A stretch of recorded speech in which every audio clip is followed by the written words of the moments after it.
The hum of the engine was my only companion, mile after lonely mile. Another night, another endless stretch of highway.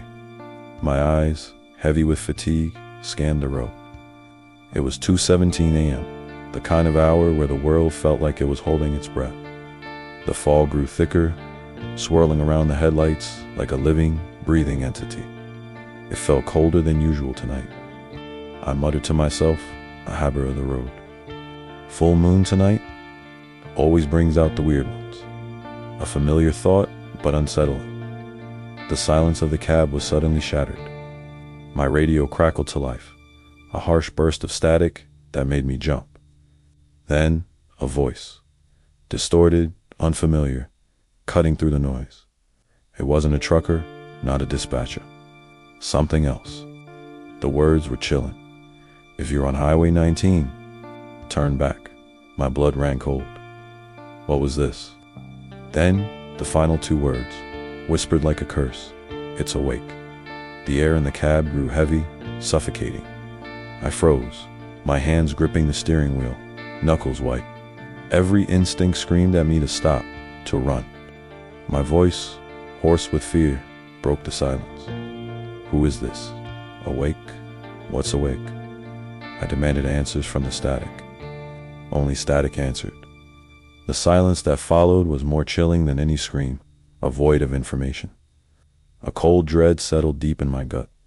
I wasn't alone out here. Whatever it was close. Then, a flicker, a shadow. Something moved across the road ahead, barely visible through the dense, swirling fog. It wasn't an animal. It wasn't a person. It was something tall, impossibly thin, and profoundly, terrifyingly wrong. My foot slammed on the brakes, a desperate, primal reaction. The truck lurched violently, tires screeching in protest. The rig skidded sideways, a deafening roar of metal and rubber. My heart hammered against my ribs, a frantic drum. When the truck finally shuddered to a halt, I looked again. The road was empty. The shape was gone. My breath hitched in my throat. Was it real? Had I imagined it? The silence returned, heavier than before. But the moon seemed to shine even brighter now, its light piercing through the mist.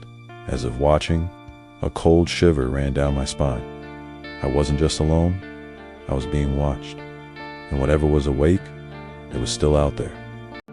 Elias pulls into Hollow Ridge, a forgotten little town with one gas station, one diner, and too many shadows. The gas station lights flicker.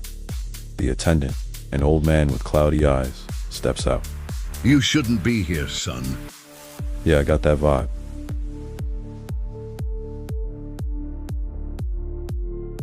When the moon is full, it chooses someone, and when it chooses, something comes looking. Look, I just saw something on the road. He knows. You didn't see it, you saw its shadow. The real thing comes later.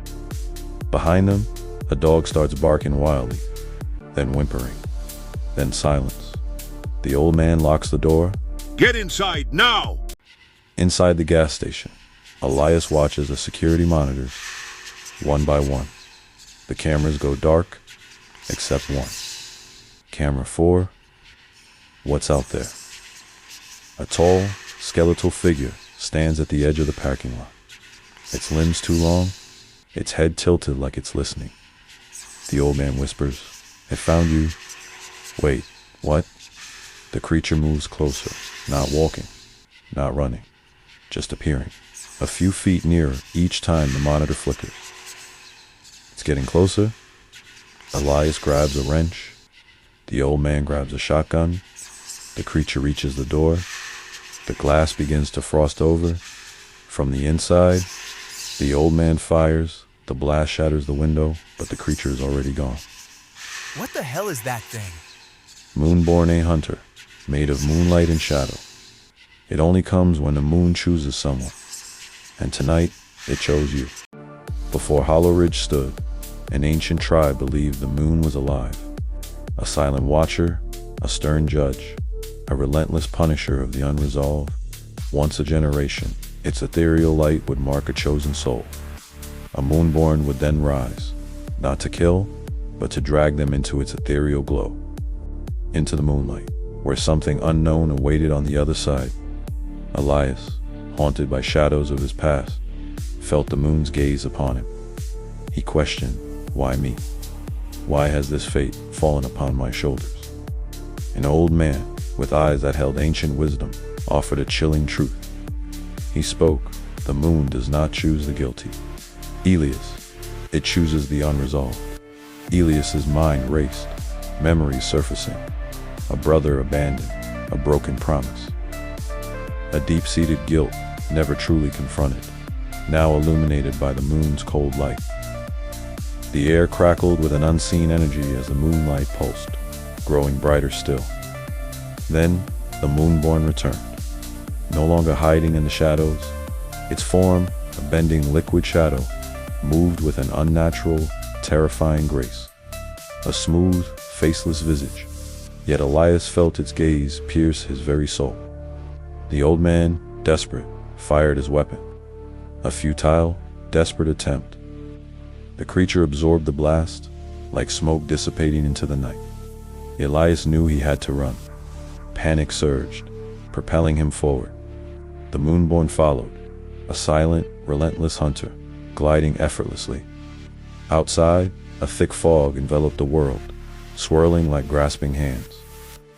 He reached his truck, fumbling for the keys, heart pounding in his chest. The engine roared to life, a desperate cry against the encroaching darkness. He floored the accelerator, speeding into the unknown, hoping to escape, but the Moonborn kept pace, gliding effortlessly beside the speeding vehicle. Its faceless head turned slowly, a silent, terrifying acknowledgement of his presence. A primal scream tore from Elias's throat. He swerved violently. Metal shrieked, glass shattered as the truck flipped, tumbling into the abyss. Then, only darkness. A profound, consuming void. Elias wakes in a field. The Moonborn stands over him. The moon above is enormous. Too close, too bright, like an eye opening. The creature reaches for him. Elias whispers, "I'm sorry." For everything the Moonborn stops, its body trembles. The moonlight around them dims. Then, the creature slowly kneels. It places a hand, cold as stone, on Elias's chest. A voice fills his mind. Judgment passed. Burden lifted. You may go. The Moonborn dissolves into silver dust.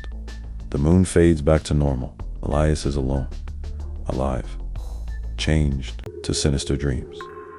Tell me where you're tuning in from, and if you want more stories like this, hit that like button and subscribe. Until next time, sleep lightly.